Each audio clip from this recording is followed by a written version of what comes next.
interview with Kristen Dunst and Gabrielle Union when they're talking about their movie Bring It On, they never realized the impact that it was going to have. When it was released in 2000, it was a sleeper hit. No one really knew how much cheerleading meant to people or what the stakes were when it comes to professional cheerleading. And the movie took off so well. And here's the thing. When you have big blockbuster movies or even just big movies that didn't even know they were going to be big, a sequel is definitely on the way. And when it comes to Bring It On, there's at least 7 sequels. There's Bring It On Again, Bring It On All or Nothing, Bring It On In It to Win It, Bring It On Fight to the Finish, Bring It On International, and then Bring It On Halloween Edition. I don't know that title. All I know is that Polly from Riverdale is in that movie. When I first watched any of the Bring It On movies, it was actually the third one first, the Bring It On All or Nothing. And that stars Hannah Panettiere and Solange Knowles as Hannah Panettiere's character, who moves to Crenshaw Heights and decides to cheer with their team. And Solange Knowles plays Camille, the head cheerleader. And of course they butt heads because there's a cultural difference because Brittany is white and Camille is black. And, they're at a predominantly black school. That movie was fun. It was fun. Now I cannot watch that crumping scene. Every single time I watch this movie, I have to skip it. I have to. It's so bad. It's so bad. And then I went and watched the first Bring It On. And of course, Kristen Dunst and Gabrielle Union, they ate down. That movie was great. And then I watched the second one, Bring It On Again. And when I finished, I realized that I liked it the best. Now, you can tell me I was 10 years old. I probably had shitty taste then. I feel like my taste has gone better, with a film studies degree and all. But a lot of people judged me. They judged me a lot because they're like, Bring It On Again, that movie sucks. And I'm like, I don't know. I kind of like it. And I watched it again the other night, and it still holds up for me. It still holds up. And you know what?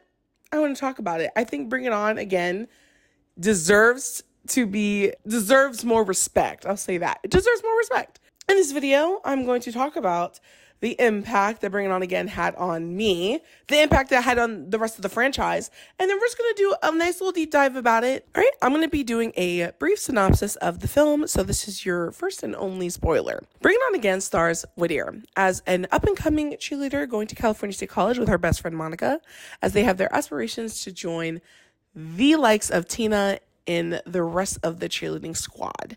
They are 7-time national winners. Their football team sucks, but actually people care about the cheerleaders. Whittier is making her way across campus. Her and Monica do end up going to a, rally of clubs, joining clubs and things like that. And so once there, it is revealed that the dean has revoked a lot of the arts group's funding towards the cheerleaders. So that's the drama club, that's the ballet club, that is pretty much any other sort of extracurricular, like skateboarding, like any other club that's not a major sport backed by the school. All their funding gets yanked, right? And so there's that conflict underlying, okay? The cheerleading team comes out, they have a good performance. Whittier meets her love interest. I can't remember his name. We'll call him Snake. He is a DJ, okay? He is your standard gotta work to get through college type of man. Now, their exchange is very funny because there's this jock guy that's trying to be all macho and shit, and this man is essentially making a fool out of himself, lead by this Snake guy, right?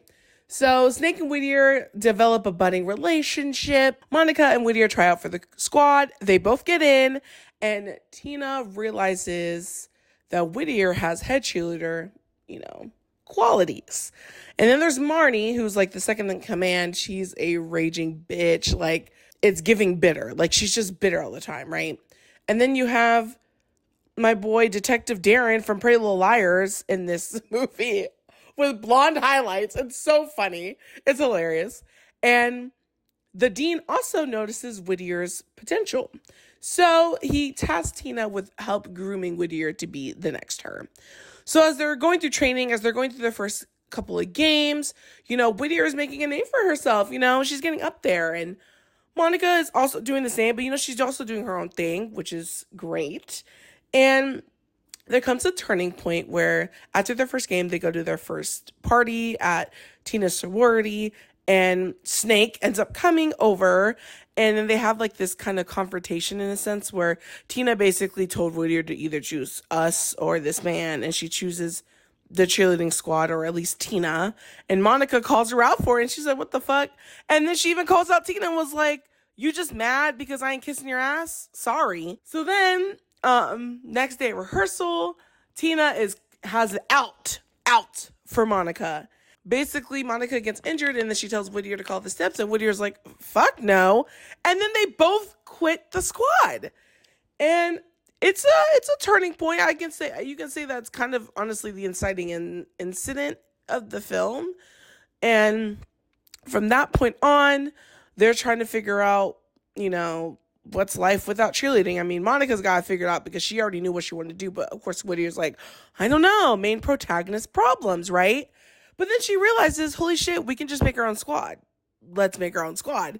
But how can you make a squad with 2 people? You find people. So they find all the clubs that lost their funding, and they try to persuade, hey, let's be a squad.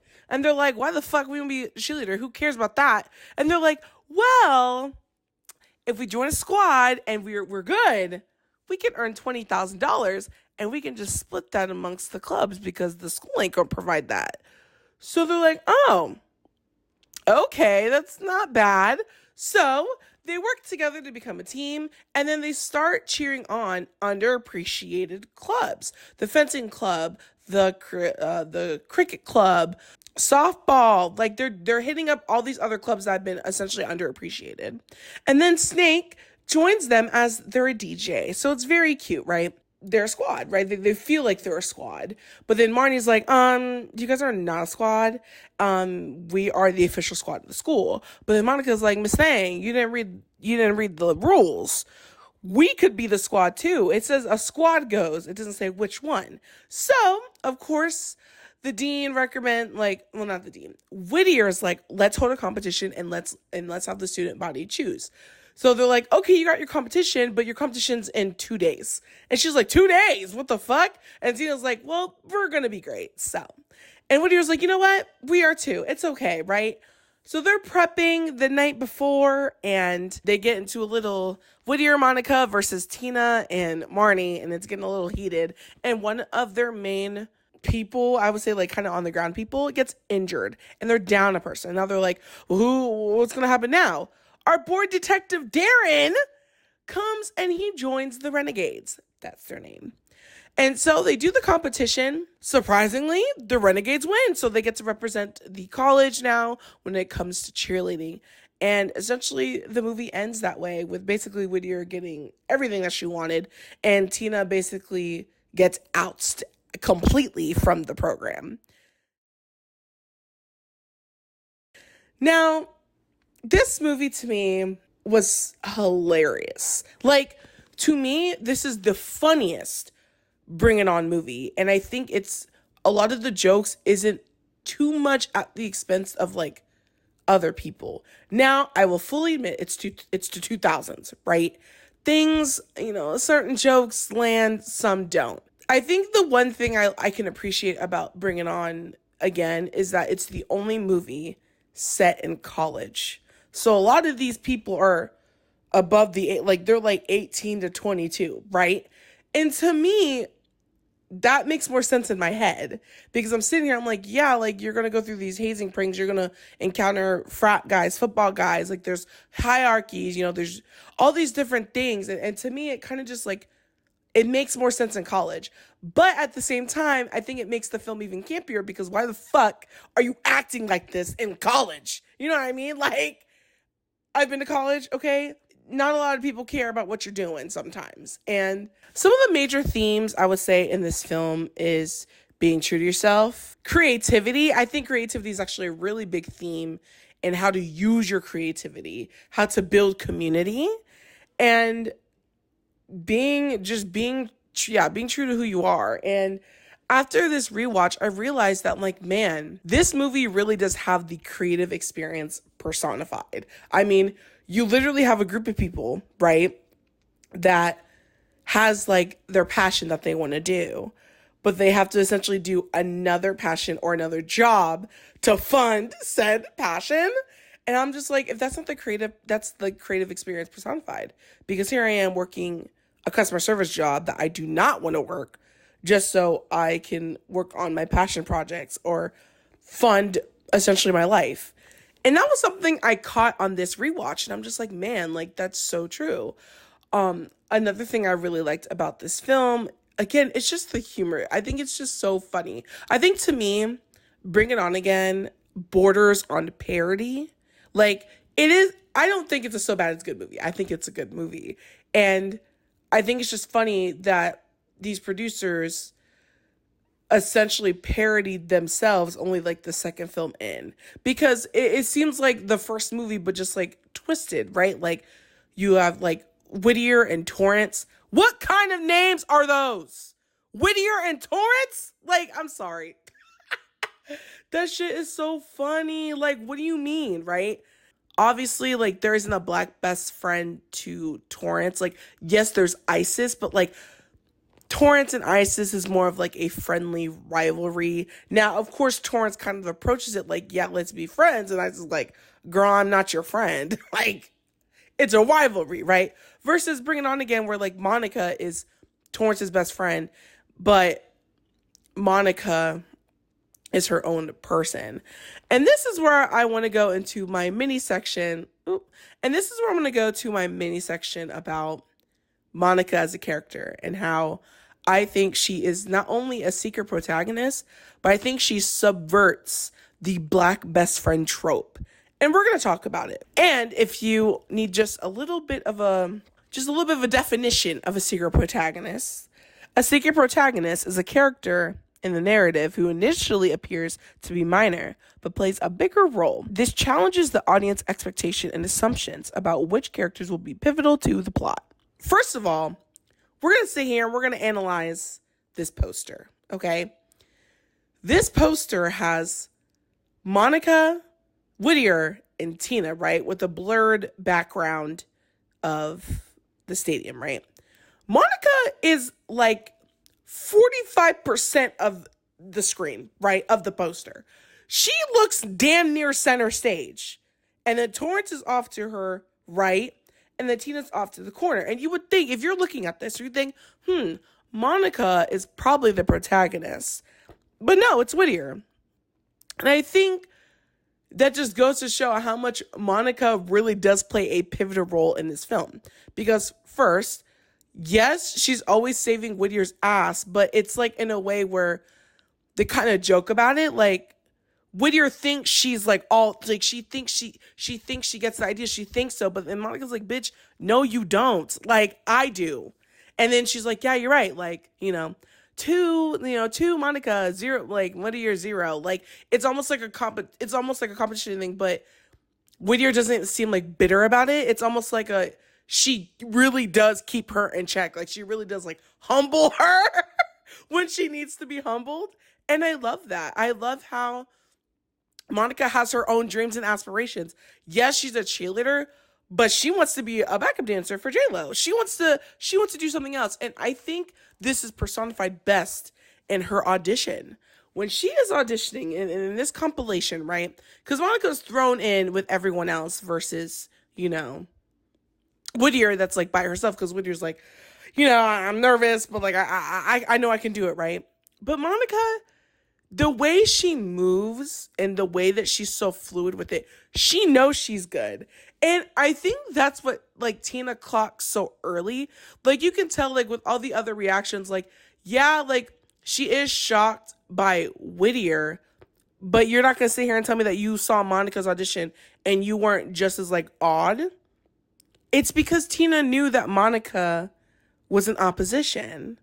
Now, I know there's other black women on like the California State College, right? And and the thing is, we don't really touch on those other people, like women of color specifically, because there's no other, it's only white men on that college team. But really watching it, like, you could just tell that Tina's just like, she knows she's good, right? So she can just tell that she's not she's not going to appease to her. I feel like, I really do feel like Tina clocks that as a character because, like I said, Monica knows that she's good. And she knows, she's like, yeah, bitch, I'm the bomb diggity. Like, yeah, I know I got it. And I'm not afraid to show it.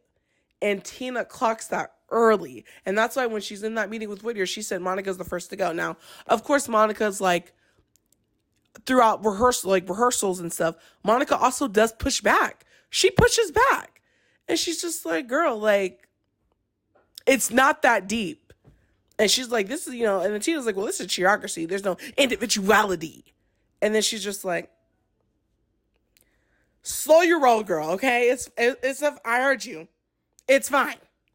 And so, to me, I love seeing that because I also love people rebelling, right? And then when she again rebels against her at the sorority outing after their game, Tina is also disrespected because she made a show of it. She's like, you're just mad because I'm not kissing your bomb diggity butt? And then leaves, walks out, doesn't even stay to get ridiculed. And she's like, excuse me? Girl, she's not even listening to you. She's gone. She don't even care what you got to say. And then the next day rehearsal, she basically like makes her like do all these tricks, and then she gets hurt. And then like she's trying to embarrass her in front of everyone. And then when she asked Whittier to call the steps, Whittier was like, what? And she was like, do it. And then she almost like barks at her, and then she like literally startled. She's like, no. And then she was like, call out the steps, you're off the team. She said, then I'm off the team. And even Tina's like, what? Because she thought that Whittier wanted it so bad, more than her friendship with Monica, that she was going to appeal to her. And then when she realized, no, bitch, like, this is my girl. This is my girl. And then not only does she stick up for her girl, but then they both leave together. I don't know. To me, that should have been the only thing Whittier should have done. And that's what she did. They both have their skills. They're going into it. They both believe in each other. Monica goes out of her way to get Snake to be their DJ and was like, I know Whittier would really appreciate it. And he's just like, bitch, it's whatever. And she's like, you know what? It's fine. It's fine. And then they get it together. Like, they are co-captains. Like, yes, Whittier is the head cheerleader of the team, but they are co-captains. And to me, Monica as a character just subverts that whole trope because, yeah, she has that sass, yes, but she's confident. And I loved to see she's confident. She didn't care because guess what? You're in college. You are going to pay attention to you and what you need and what you need at the time and how you want to move in life. And she doesn't have time to be worried about Tina. Like, who cares about Tina? Isn't she a senior? Isn't she going to graduate? She said, bitch, I don't got time for you. I don't have time for you. And so I just think Monica makes the perfect secret protagonist. One of the last things about Bring It On Again that I want to point out is how trailblazing it is as a film. Because Bring It On Again truly was the first film in the franchise that mixed people together in a group and really worked on like developing different styles. It's very interesting because Bring It On and Bring It On Again kind of take those two concepts, but I think Bring It On Again is like what solidifies it, right? Because in Bring It On, Torrance is like, oh my God, like all our cheers have been stolen, like nothing's original. And so in them trying to create something, they do take a little bit from, different dance styles and incorporate it into their routine, which is fine. We love that. And I think, and then Bring It On Again, not only do they do that, but they take different styles. Like, and Bring It On, it's more traditional. Like you have your jazz, you have your salsa or something. But in Bring It On Again, it's like we have fencing, we have kung fu, we have ballet, we have hip hop, we have dance. Like truly they mixed all the different genres and then they mixed all the different people as well. And I'm like, do people just forget that? Like, it didn't start with Bring It On All or Nothing. It started out with Bring It On Again, okay? And again, the first and only movie in the franchise to take place in college, which I just think is so funny. I think this movie is underrated. I really do. I love this movie. It's so funny. I think Bring It On Again deserves its flowers. I have been wanting to film videos back on my channel for a little bit now, and I feel like I'm in a new era in my life where I really want to take creativity and just push stuff out there and not think too much about it. And I've had this video on my mind for months, and I'm very excited to share this on my channel and just put this out there. I want to work on monetizing my channel. I want to make more videos like this. Just kind of more like sit down videos, like I'm talking to my best friend, because every single person in my life knows that this is how I describe a movie. And I just love getting into commentary about it. And I would love to hear your commentary in the comments. I would love to just see more of personalized film commentary videos like this. Also, I am a fan of video essays as well. And I guess I'm kind of doing more of a chillax video essay format. Kind of like D'Angelo Wallace, who has also come back too. And I love his stuff as well. And so if you are excited for more videos like this, please hit that subscribe button, like this video, comment below on what is your favorite childhood, teenhood movie that you feel like has defined your film taste or just you as a person. And if you want to know more about my life in like short form content, you can either follow my YouTube shorts, you can follow my TikTok, or my Instagram, which is all going to be linked down in the bio. Again, thank you so much for watching, and I will catch you guys in the next one.